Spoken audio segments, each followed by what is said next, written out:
Well, good evening and welcome to another R20 live session. Normally, these sessions are for the members of the Recovery 2.0 community. Today, we've opened it up to the greater community, anyone involved in Recovery 2.0, because this is 12-step related. It's so important. It's so core to the process of moving from addiction to recovery that it's really important that everybody be able to access this material. So if after watching this, you are moved by it, tomorrow or tonight or tomorrow, we'll be releasing it on YouTube. It will be available for everybody. Please pass it on if it's helpful to you. I want to quickly begin, as we normally do, by stopping. We start by stopping.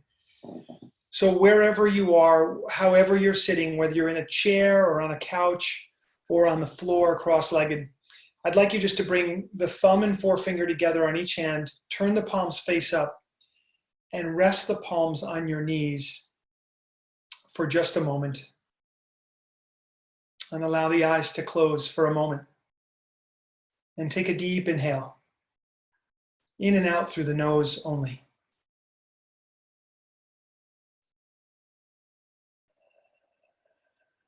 Full exhale. And draw your attention inside. Deep inhale.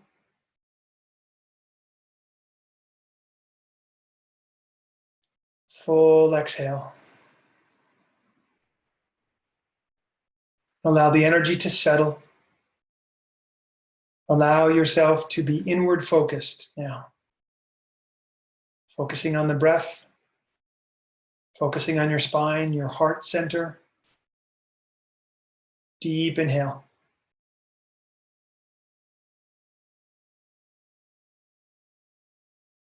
And a full exhale. Keep going. Be willing just to take a few minutes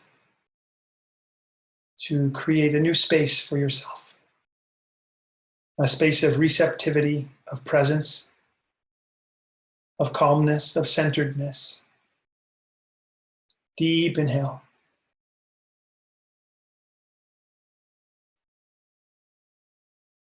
Full exhale.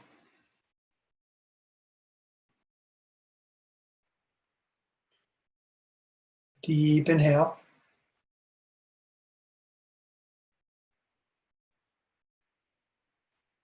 Full exhale.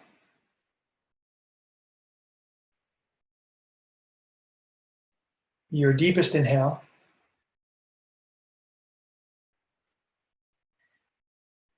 And your fullest exhale. Gently come with the eyes open. All right. Let's get a little light on the situation here.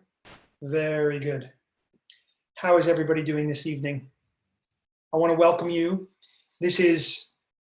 So we've got we're working with a number of titles, but essentially this is the 12 steps, part 2, doing steps 4 through 9 tonight.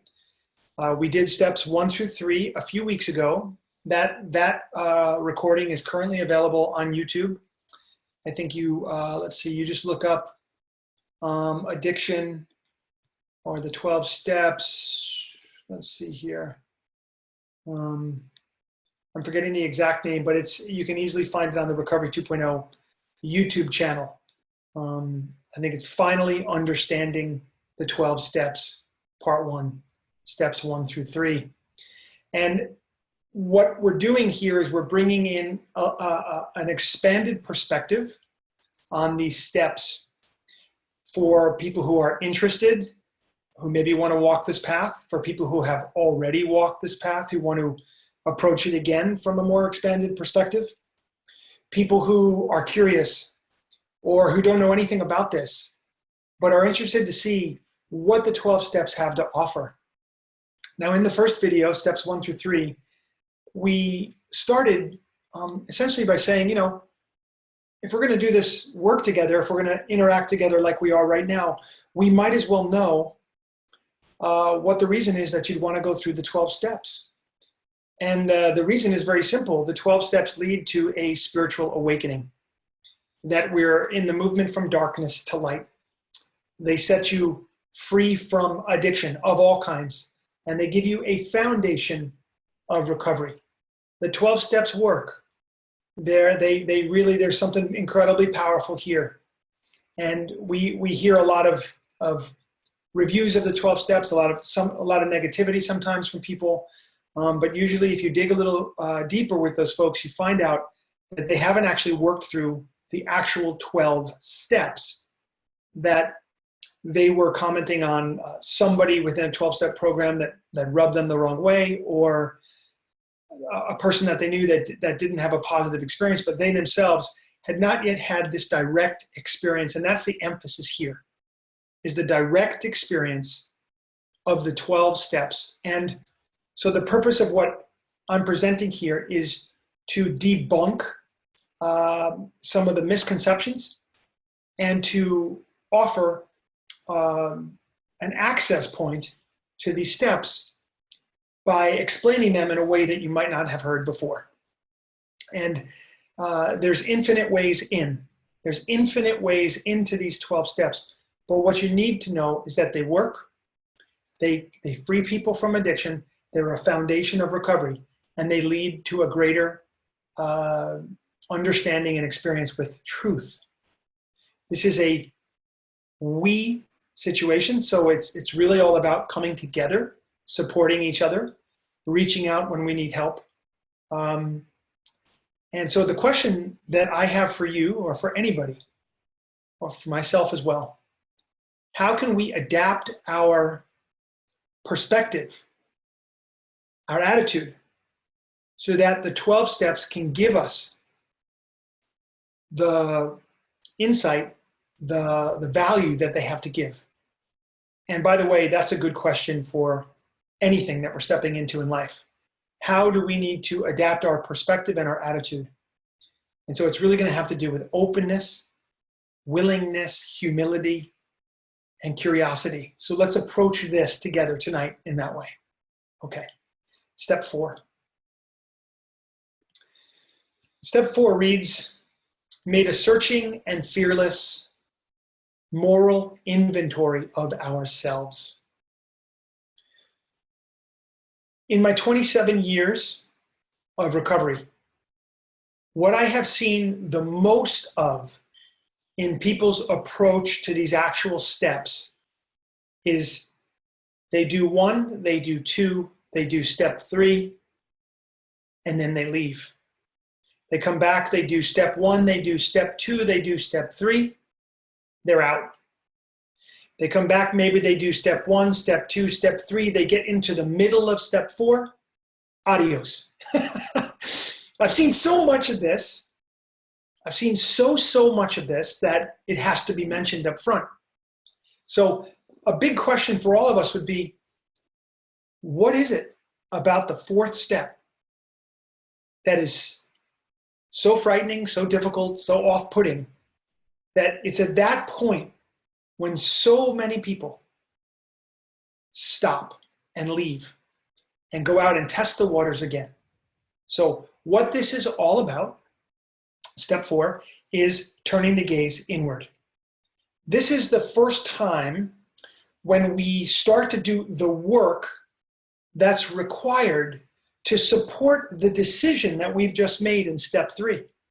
Remember, the decision we made in step 3 was, I'm going to come into alignment with G and O and D, meaning the generator, the organizer, and the deliverer or the destroyer.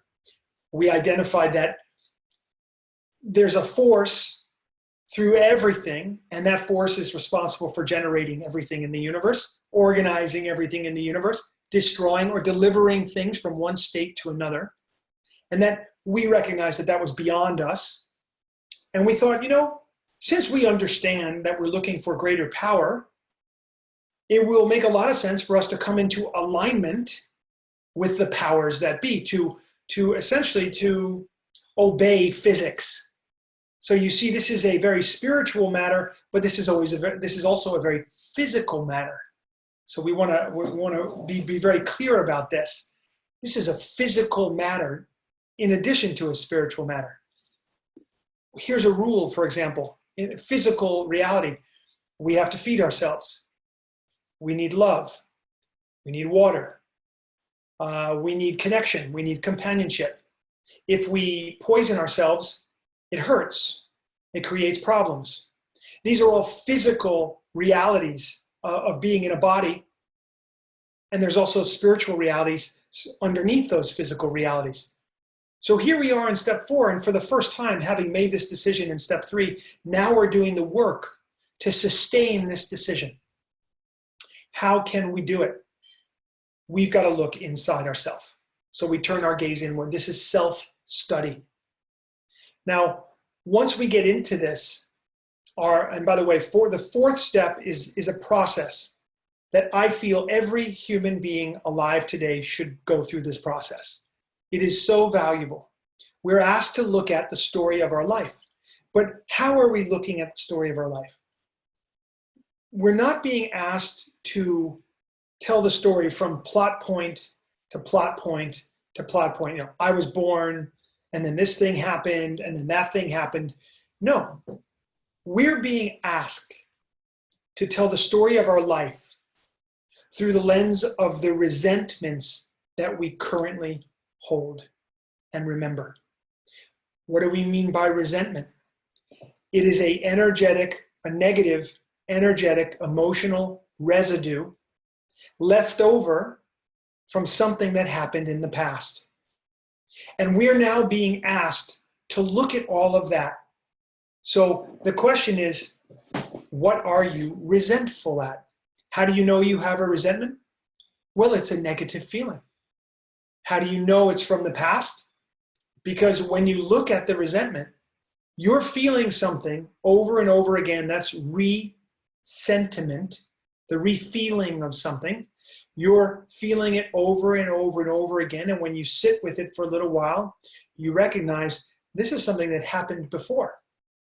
So you might have a resentment toward your mom or your dad for something that happened in your childhood. And when you look at that, you think to yourself, well, right now, I'm however old you are, I'm 51 years old, and I'm remembering a terribly negative thing that happened, between me and my mom when I was 16 years old. And if I carry an anger or a negativity or a sadness about that, that's resentment. It's still with me. It's not resolved. There's a charge there. There's an energetic charge there. So what happens when we start to look at our life through the lens of our resentments? Well, we start to realize, as we dig deeply, we start to realize, wow, I'm just so filled with resentment. I had no idea. And what are we asked to do when we identify a resentment? We're asked to do a couple things. First, we want to understand what or who we're resentful at. Okay, so, I'm resentful at my mom. What was the cause? She didn't listen to me that one time. I was really in trouble and I needed someone to be there and she wasn't there. And I felt really angry. I feel really angry that she wasn't there. It's just a hypothetical, right? So what was the reason for the resentment? And then we're asked to look at what were the things within us that were affected? What were the things within us that are affected by this resentment? So, for example, did it affect my self-esteem? Did it affect my financial security? Did it affect my physical or emotional security? Did it affect a romantic relationship that I had or a relationship with someone else? So we start to get very specific, like, we start to learn and we become students, almost like university students of resentment. We dissect each resentment. So I'm resentful at my mom, neglected me during this conversation. It affected my self-esteem. And that's usually as far as anybody gets in the world. We recognize we're angry at somebody and we recognize what they did to us. And maybe we understand maybe we understand how it affected us. But you know what? Very, very, very, very, very few people go the next step. And the next step is, what was my part in this? What is my side of the street? How did I contribute to this resentment? And what we find is we always had a part. We always had a part in the continuation of a resentment. There may have been a dishonesty. We may have been self-centered or self-seeking in some way. There may have been fear there. We may have done something at some point in the past to contribute to the thing that we're resentful over, or at the very least, we held on to that resentment all these years. And here we are as adults, and we're now having to look at that. What was behind this resentment? How did I contribute to it? The process of the fourth step is such an epic transformational process. Here we move from blaming to claiming. Now, it gets a little tricky for those of us who have been traumatized or abused. There are people who have memories of themselves as children being physically beaten, sexually abused, emotionally neglected. And these things are very real. Those things have happened. And so as you go down the road of this fourth step and you think to yourself, well, what's my part in my parent having beaten me? Like what's my part in that? And you have to understand, it's not your fault that that happened. It's just that we must now be free of it in some way. So what we're seeking to do is to understand. The trauma of the thing is real. Those events took place for many of us. But in holding on to the resentment, we find that we remain sick another day. Just a little bit. That we're not free of it. And so it's a very, very high bar. But what we're doing is we're moving towards compassion. We're moving towards understanding. We're moving towards our own freedom. So if somebody was abused by their parent when they were a child, and now, for example, like me, I'm 51 years old, if I carry that energy of I was abused, I am not good enough. My parents showed me that by abusing me. I'm still angry. I'm still mad. I'm still upset. I'm still in the energy of that horrible thing that took place, that happened. It's not about fault. It's about how can I free myself and release my resentment? How can I not feel that abuse over and over again, emotionally, spiritually? Because it took place 40 years ago. What do I need to do in order to understand how a person like my parent or whoever could have abused me, or how someone could abuse anyone?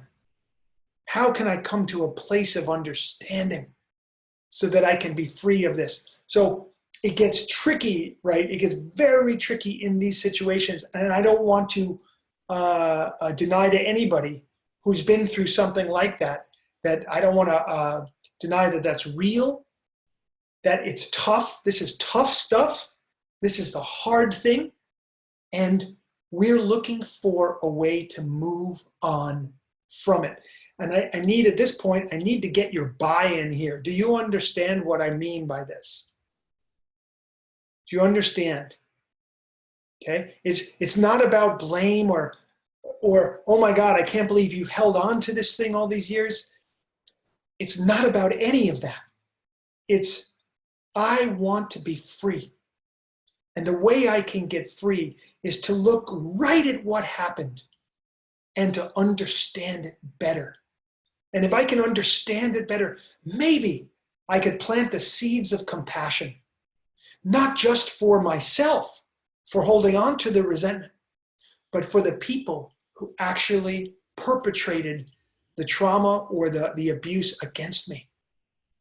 That I can truly, truly move on and be free. So this is what I'm wishing for everybody, myself included, is absolute freedom. That the past is resolved. We're looking for resolution of the past. So a lot of questions coming up in the chat feed. What if we're not ready to let it go yet? If you're not ready to let it go yet, you just work at it. You don't blow it off and bury it deep down inside you, because we know how well that goes. This is something that you work with. You keep talking with your friends, your therapist. It's a process, and you work on it. Remember, you do the fourth step, and it's not like everything you put on your fourth step is resolved forever and you're done. Now that I've mentioned all my resentments, I'll never have another resentment again. Of course, that's not true. Think more about this as a movement towards enlightenment, meaning you being lighter. So if we're in a heavy situation because we carry a lot of resentment, what we want to do is we want to drop that toxic load. We want to drop that toxic load.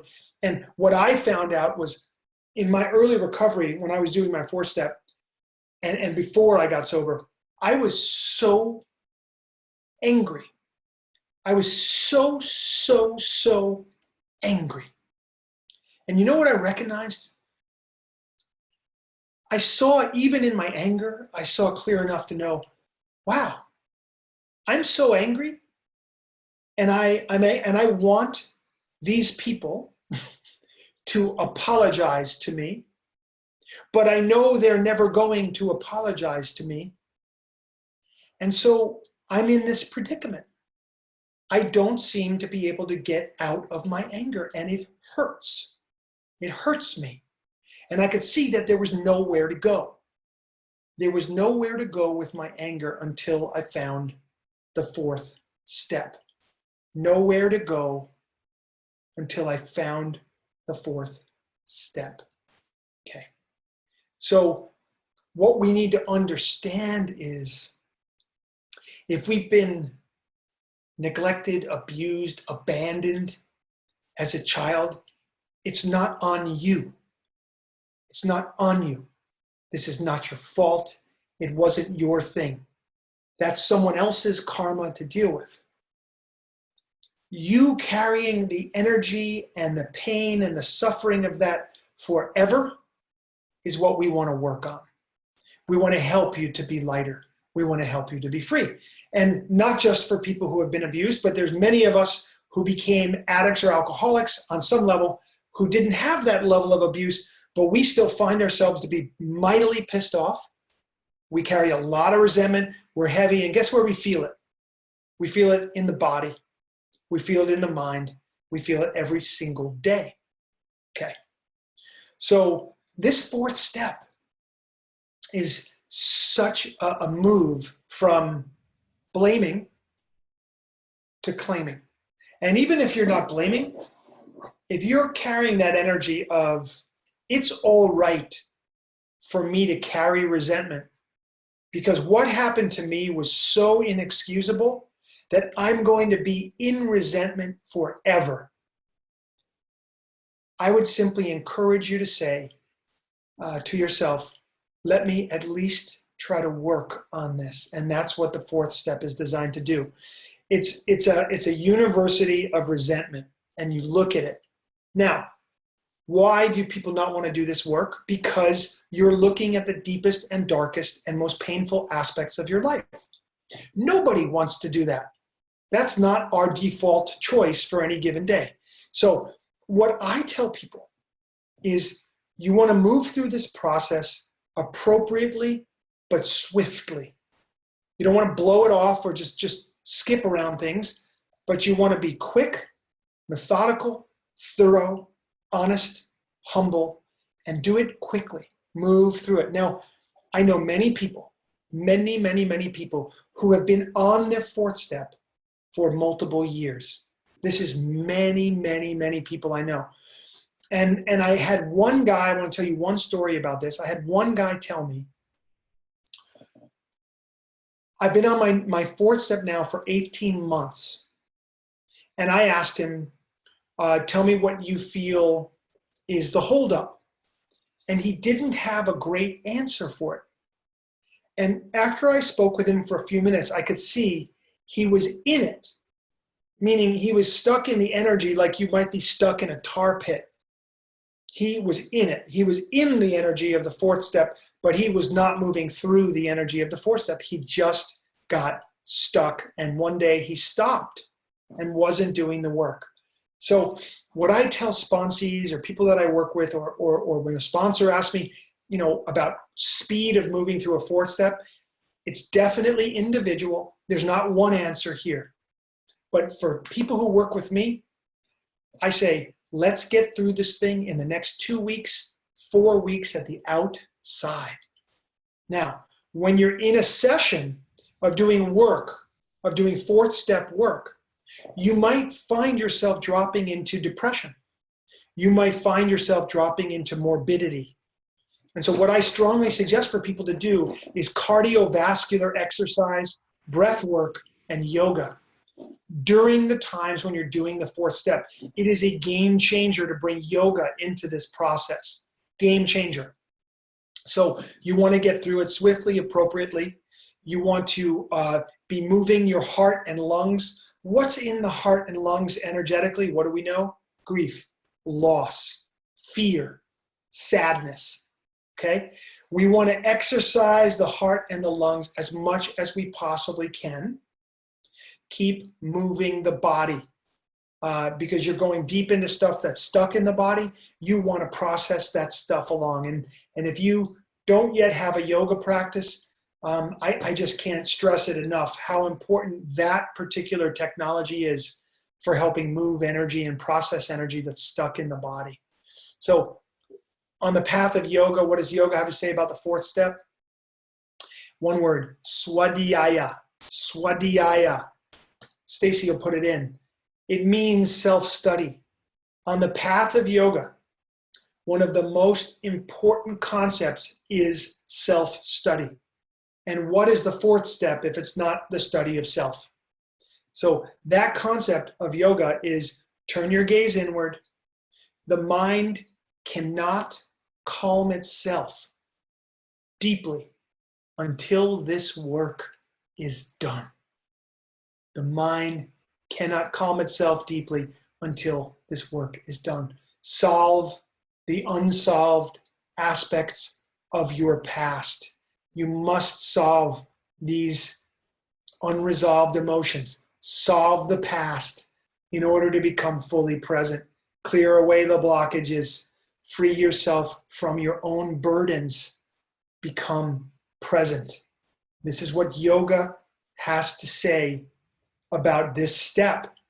It's all about self-study. So if you're on the fourth step, my strongest suggestion, call your sponsor up and say, I want to get this thing done. Plan your fifth step with your sponsor or with whomever you're going to do your fifth step. Plan that right away. Look at a date, 1 week, 2 weeks out, and get to work. Put these resentments down, examine it as it's written in the big book of Alcoholics Anonymous or whatever text you're following, and go through that process thoroughly, humbly, honestly, and get through it. And while you're going, do your exercise and nourish yourself, because you're going to be looking at some of the harder aspects of your life and what life has been for you to this point. Step 5, admitted to God, to ourselves, and to another human being the exact nature of our wrongs. So in step 4, we've seen the reasons why we have held resentment. We've looked at our side of the street. We've looked at our behavior. We've looked at our fear. We've looked at our sexual history and our relationship history. We have learned quite a bit about ourselves. And now, step 5. What is this about? Step 5 is all about, well, it's the beginning, the true beginning of humility in action. So there's two kinds of people in the world: people who are humble and those who are about to be. There's just no other way about it. If you don't understand, if you look out in the world and you don't see that every human being is either humble now or they're doing something that's going to create humility. And I mean this from the most arrogant people to anybody else. You're either humble or you're moving in that direction. And so many people will move in the direction of humility, and they'll go through that very painful portal. You know what that portal is called that leads to humility? It's called humiliation. Some of us can get there in other ways. We can become wise, listen to the counsel of wise people. We can take a whooping, but we get down on our knees and we humbly offer ourselves to this process to get well. Others of us, not so easy. We need to be humiliated. And that's just, that's part of it for most of us. Okay. So this is the end of secrets. Step 5 is the end of secrets. Think to yourself how unhelpful it has been for you to keep secrets in your life. So painful.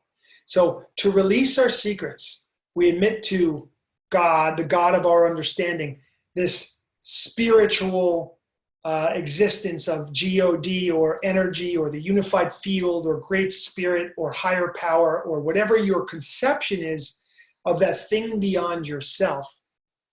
We are admitting to this thing. We state our wrongs, and we do it not just to ourselves, not just silently to the spiritual realm. We also do it to a human being. So truly, this is the end of secrets. We humble ourselves before another person, and we tell them the truth. Really, really tell them the truth, the absolute truth as we see it in that moment. We hold nothing back, and we tell them what happened. Here's what it is. Now, one of the beautiful things about this 5th step is this is where you get to realize that you're part of the human race. You may have thought before this process that nobody could hear you and nobody could love you and nobody could understand you. And when you go through that process with a loving sponsor or a person who can hear you, you start to realize, wow, they're not running away. They're able to hear the truth of my life and they're not running away. I'm not being condemned, but I'm being heard. And there's something so unbelievably freeing and powerful about that, especially for people who have carried so much shame and so much guilt before. So a very, very important step. I like to also look at the 5th step as a massive detoxification. This is a detoxification of the mind and the spirit. A detoxification of the mind and the spirit. You're letting go of so much toxicity, so much secrecy, so much separation, loneliness, and fear that no one could love me if they really understood who I am and what I've done. So such a powerful process. And I've been through it with other people. I've done my 5th step with sponsors. I don't even know, 6, 7, 8 times over the course of my recovery. Thorough returns to the 5th step, 4th step, 5th step work. And it's always served me. It's always helped me to feel lighter. It's always helped to bring me back into an understanding, a deeper understanding of what is, of the truth. And it's always helped to keep me humble and also to allow me to see that I must not deteriorate into depression or morbidity because I still don't have things perfect. So this is just, we're just realizing we're a work in progress. In these bodies, we're a work in progress. And so we can stay humble that way. Okay, step 5. So what yoga has to say about step 5 is It's really all about the release. The release, it's like an exhale. It's like the release of what is no longer necessary. We're using our words. The most powerful thing that we have are words on the exhale to state truth to another human being. Through the statement of truth, we become free. You've heard that. You've heard that in many, many different arenas, and you'll hear it again in the 12 steps and in the path of yoga and in any spiritual path you might be pursuing. You're going to see it there as well. So this is really about speaking truth. It goes back to the yogic concept of satya or truth, truthfulness. This is where you really enter this realm of, I live according to what is. I'm no longer living in fantasy. I'm no longer telling or perpetuating fantasy and deceit and dishonesty, but the decision and the work that I'm doing now is the decision to live in alignment, once again, with what is. That's Sat Nam. Truth is my identity. So you begin to see that through the fourth step and the fifth step, we start to embody through our action the mantra Sat Nam. Don't be put off by the idea of a mantra. It's just simply a word or a sound that represents a concept, like any word. So in this case, Sat is truth, Nam is identity. By doing the work of the fourth and the fifth step, I'm stepping into a greater identification with the truth. Step 6. Step 6 is we were entirely ready to have God remove all these defects of character. So again, we've done our work, we've exposed a lot, and we're ready now, or we're becoming ready now to release. So I look at step 6 as kind of it's the planting of seeds in a garden that is going to bloom very, very soon. But we have to plant that garden with the seed of readiness. So when it says we were entirely ready, like this is the thing right here. We need to become ready to let go. So from a yogic perspective, we're at the top of an inhale right now. In the steps, we've reached the top of an inhale. And now we're about to let it go. We're about to fully, fully let go.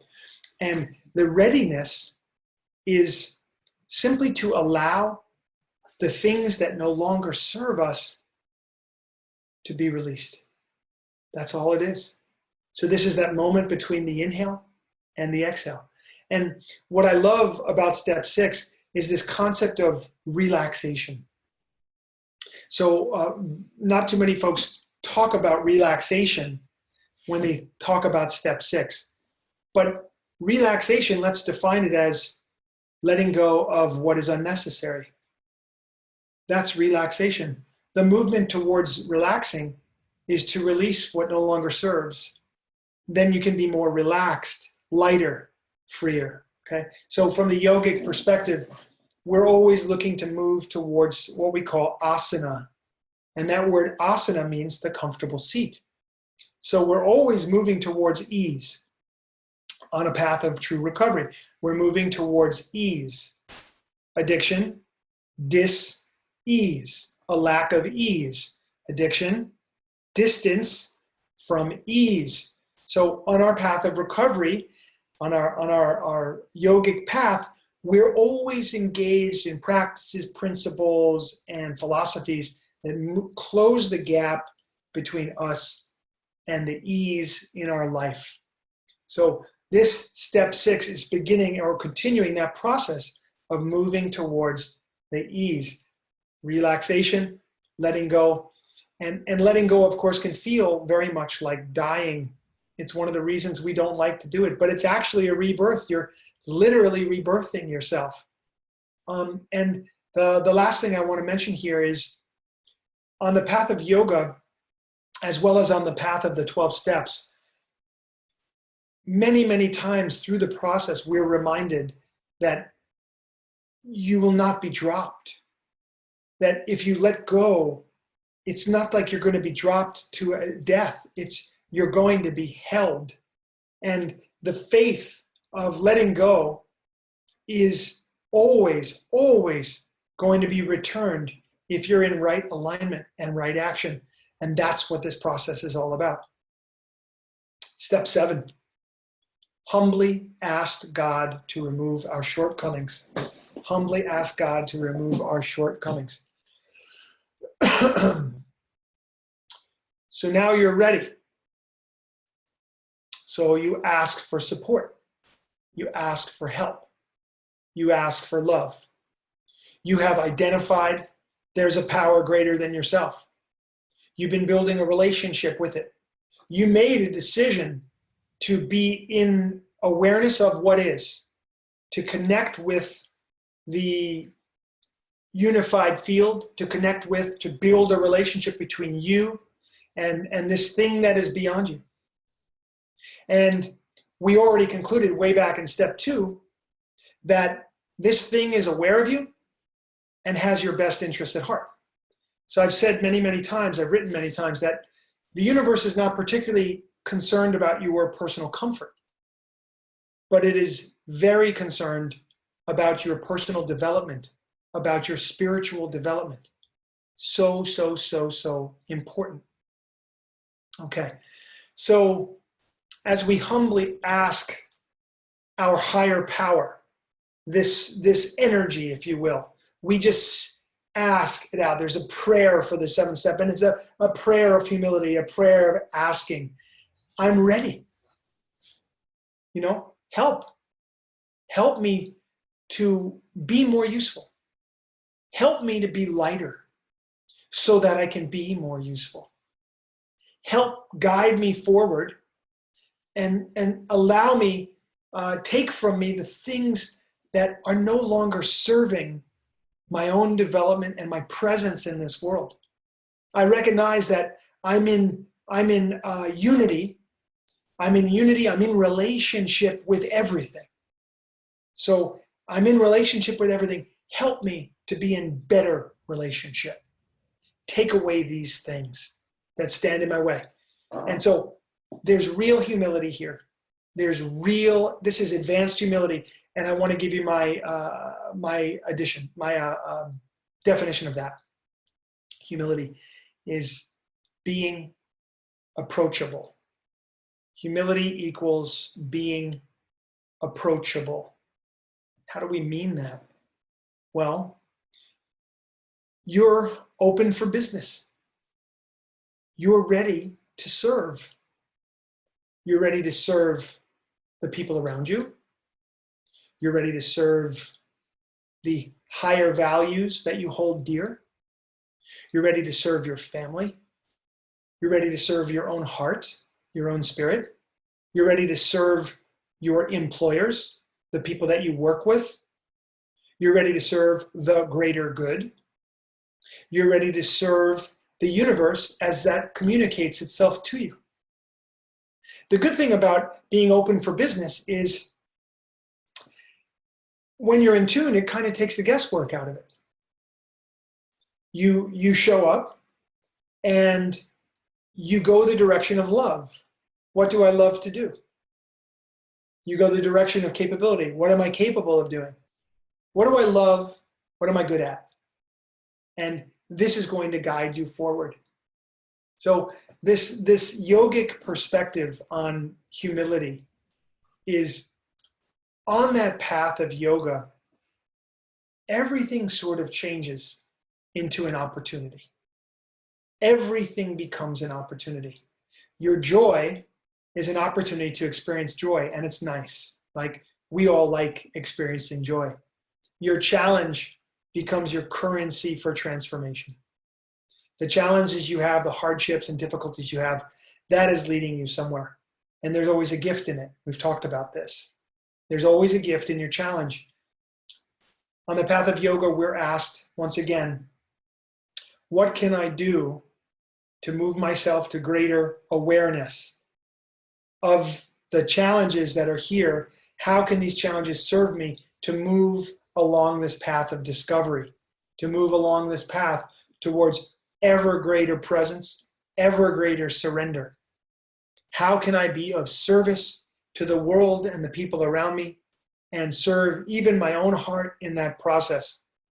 That's what all this is about, is just the development and the cultivation of that level of humility.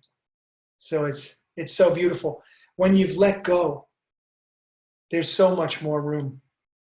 And now the universe can fill you up. It's just an incredible process. Step 8. Okay. Funnily enough, a lot of people get stuck here. Now, back when we did our 4th step, and we made a list of the people toward whom we had resentments, we also made a list of people in our lives that we may have harmed, right? We didn't know necessarily we were doing that, but we find out here. And so the directive is, make a list of the names of the people that you've harmed. Second part, become willing to make amends to them. So the first part, I tell people, don't get caught up here. Just put the name down. Don't get caught here. Just put the name down. You know what I mean? Because if you put a name down and you start thinking about making amends to that person, all of a sudden now you're stuck. Now you're like, I don't think I want to make amends to that person. I don't think I'm ready to make amends to that person. I think making amends to that person is going to be awfully painful and difficult. I'm not into it. So you see, just put the name down. Just put the name down. So you make your list and you've got all these names. The list is made. Now, second part of step 8. Now you become willing.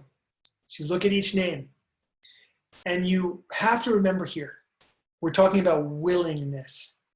I'm willing to do it. I'm open to the doing of this thing. And we'll talk more about amends in a minute here when we get to step 9. But moving from unwillingness to willingness is like moving from anger to forgiveness.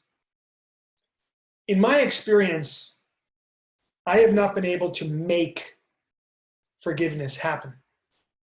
I've not been able to make forgiveness happen. If I'm really, really, really angry at someone, I can do work on myself. I can look at why I'm angry. I can look at what happened. And I can bring myself into a centered state with it and say, Tommy, it won't serve you to hang on to this anger. But for me to insist to myself that I forgive someone before I'm ready to forgive someone, it doesn't work. That has never worked for me. So I sit with it and I start to work with it.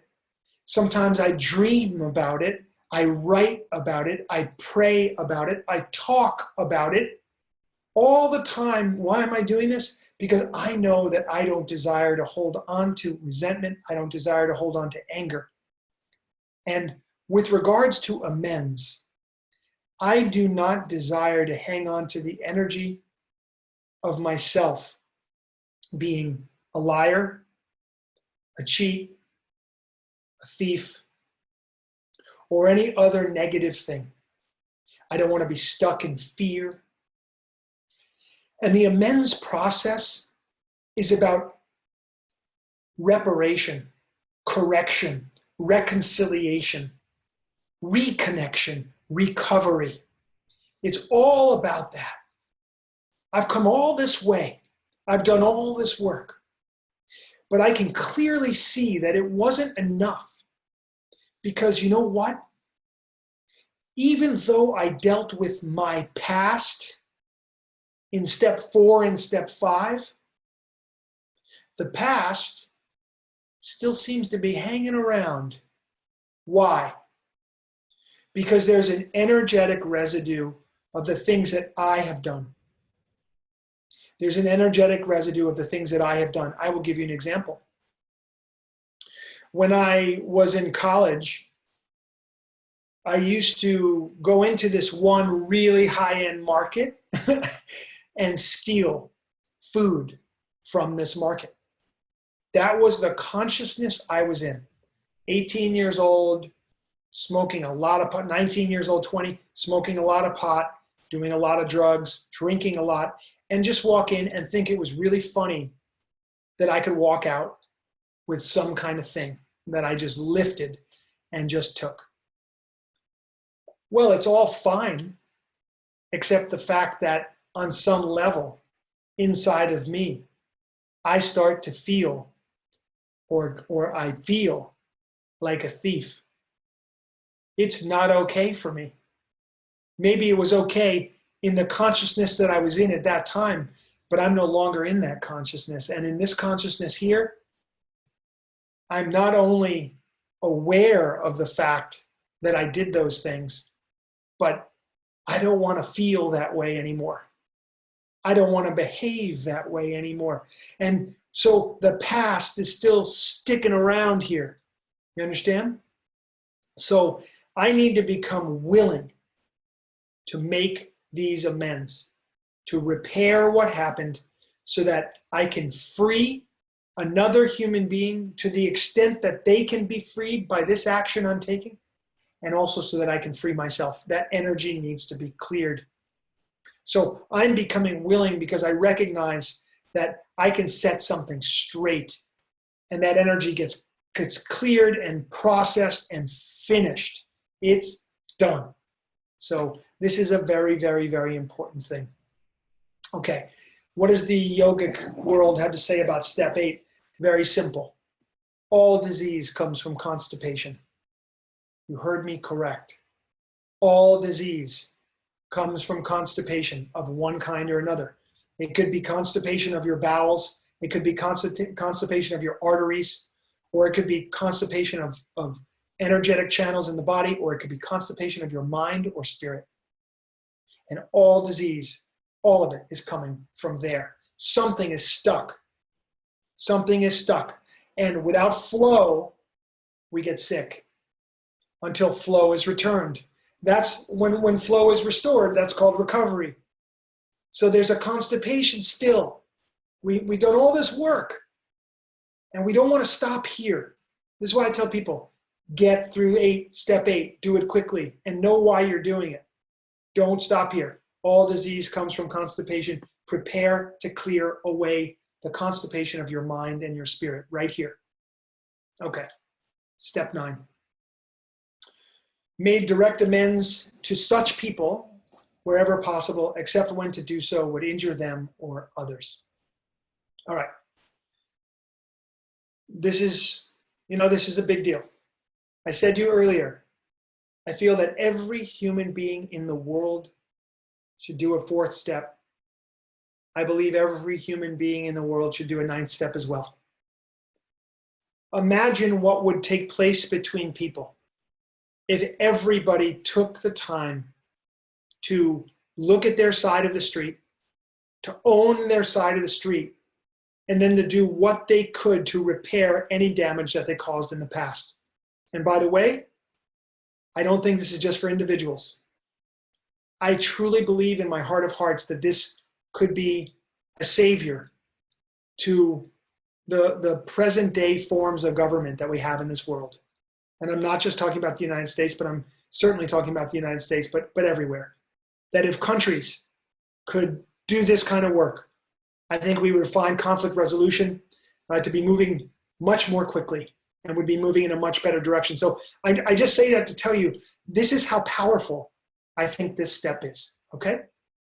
All right, so in the 9th step, we are approaching individuals, institutions, anybody that we've harmed, stolen from, been dishonest with. We're clearing up the wreckage of our past. We get to we get to improve the energy, we get to process negative energy, we get to release that negative energy. There's so many different scenarios that they talk about as we go through this process, but mainly for the purposes of this conversation, you're getting to look somebody in the eyes and to humbly say to them, I did something wrong. I'm no longer the person that I was when I did that thing wrong. I won't be doing that thing again. And is there something that I could do to make it up to you? Additionally, my memory of the thing that I've done might not be complete. You, the person I'm coming to, might have some things to add that were also painful for you in your relationship with me. So it's my opportunity to express openly, this is not an apology. It is one part apology. I truly am sorry for the things that I've done, but this is more than an apology. I'm representing myself as an amended person. I'm amended, meaning I'm changed. I'm amended in a way where I wouldn't do the same thing to you that I did before, that I'm apologizing for you now. This is a very big concept, you guys. Very, very big concept. Because so many people say, I'm sorry. So many people apologize, but they do it before they are amended, before they have changed, before they have stepped up into a new level of awareness and consciousness. If you're still in the same level of consciousness, doesn't it make sense to you that you're capable of the same behavior again? Not only capable, but likely. So this is why these steps are in order. This is why we need to have quite an awakening up to this point before we're ready to actually do this work. And by the way, when we make these amends, we have work to do still, don't we? Because we need to maintain and grow upon the level of consciousness that we've achieved to that point so that we don't go back, a relapse of behavior to a previous consciousness where we were before. So we're presenting ourselves as a changed person. We are coming to rectify, repair damage that we've caused, and we're there to listen.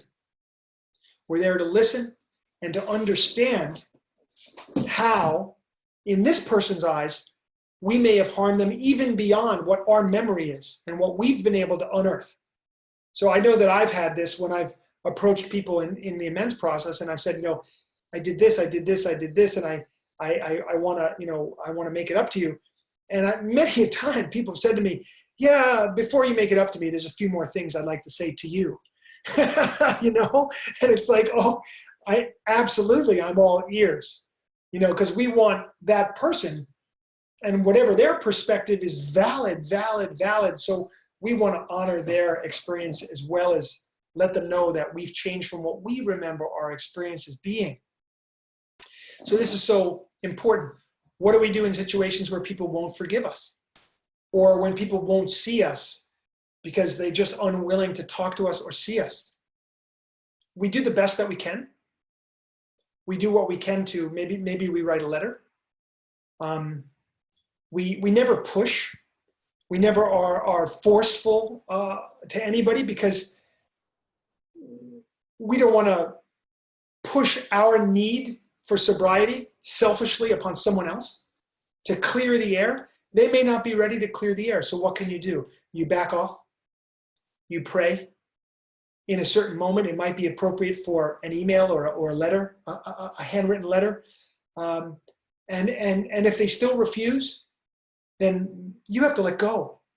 And you have to know that for yourself, you did what you could.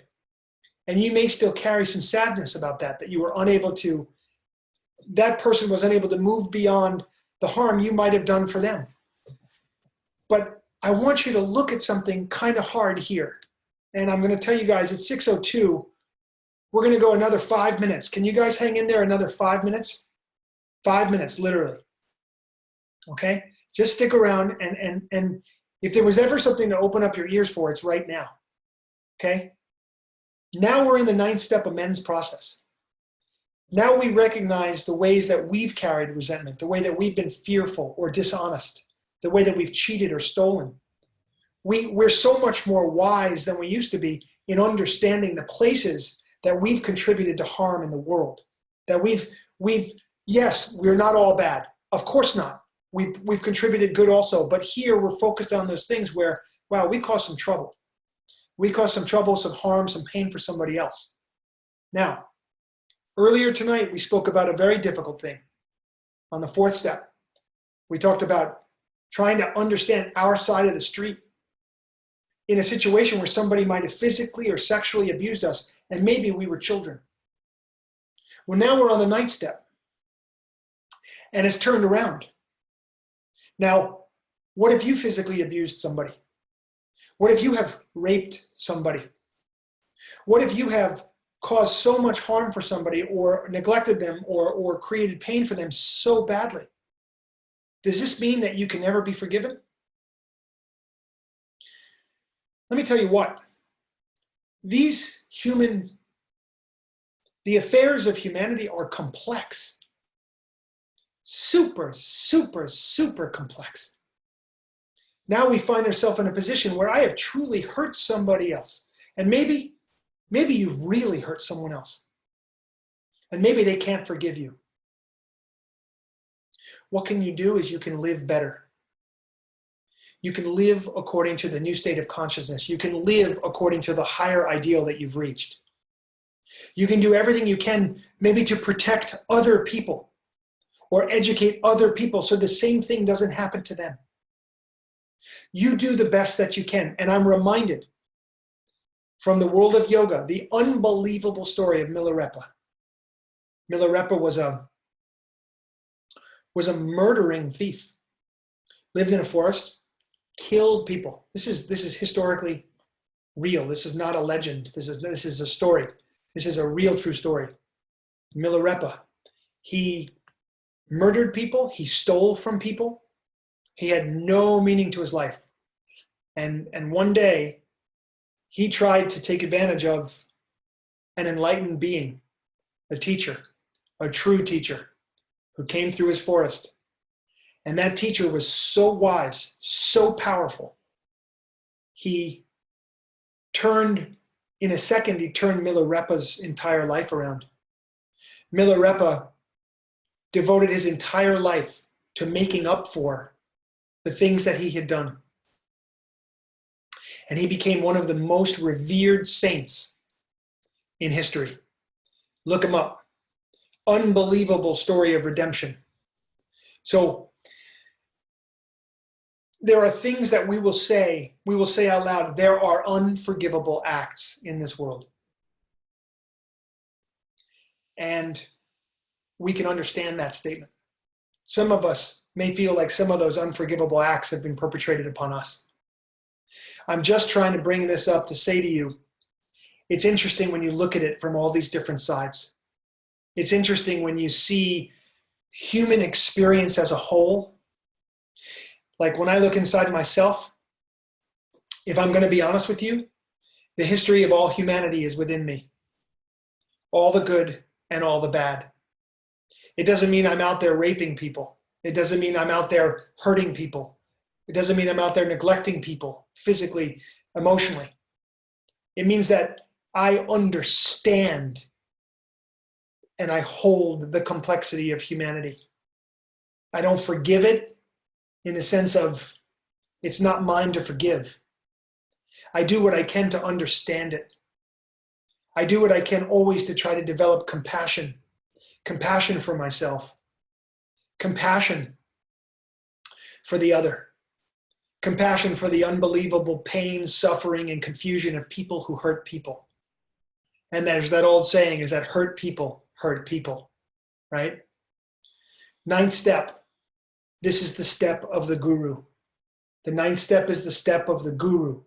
What do I mean by guru? Gu, the syllable G, U, it means darkness. Ru, R-U, it means light. This is the step of the guru, the teacher. This step is the teacher that carries you from darkness to light.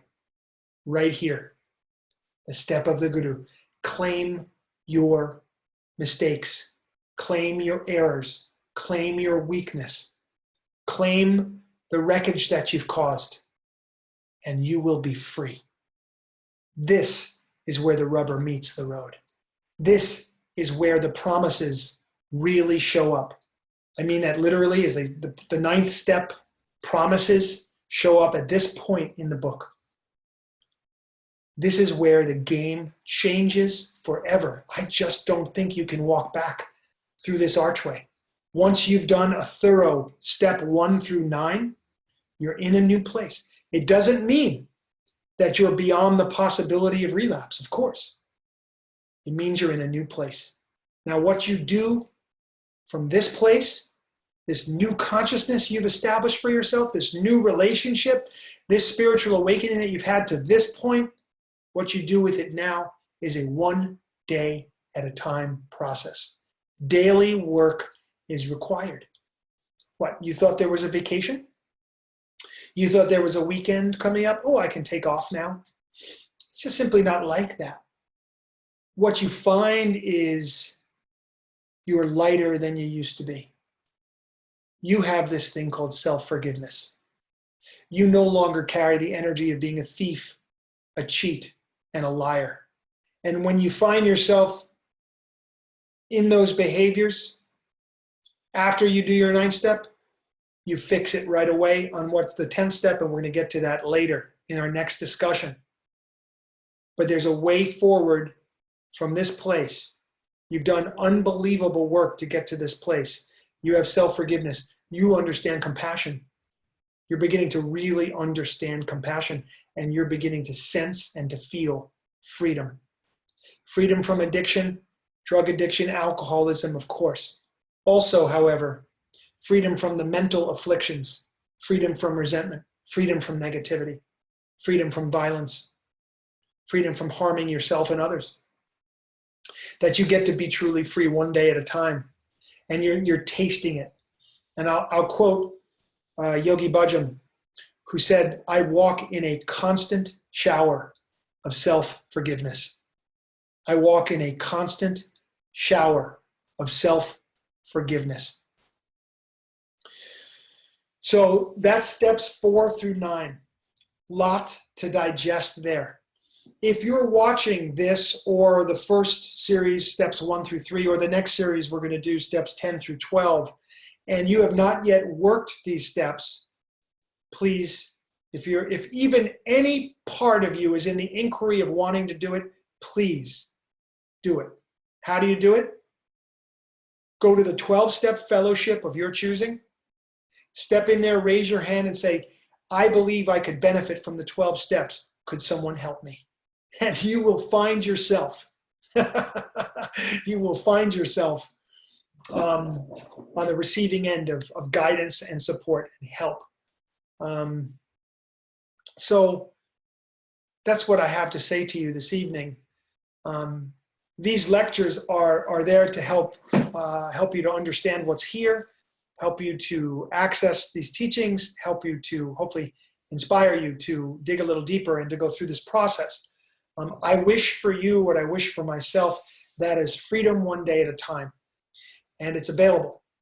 So let's go after it together. Let's support each other.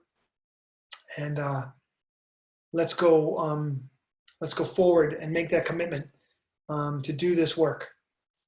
Next week, be looking for the next part 3 of this, which is steps 10 through 12. We'll get to that next Monday. And between now and then, stay on your recovery path. Ask for help if you need it, when you need it. And never despair. There's a way through every block. There's always a way through. Let's bring the palms together at the heart center. Allow the eyes to close. Let's take a deep inhale. And a full exhale. And we'll close tonight with the Recovery 2.0 prayer.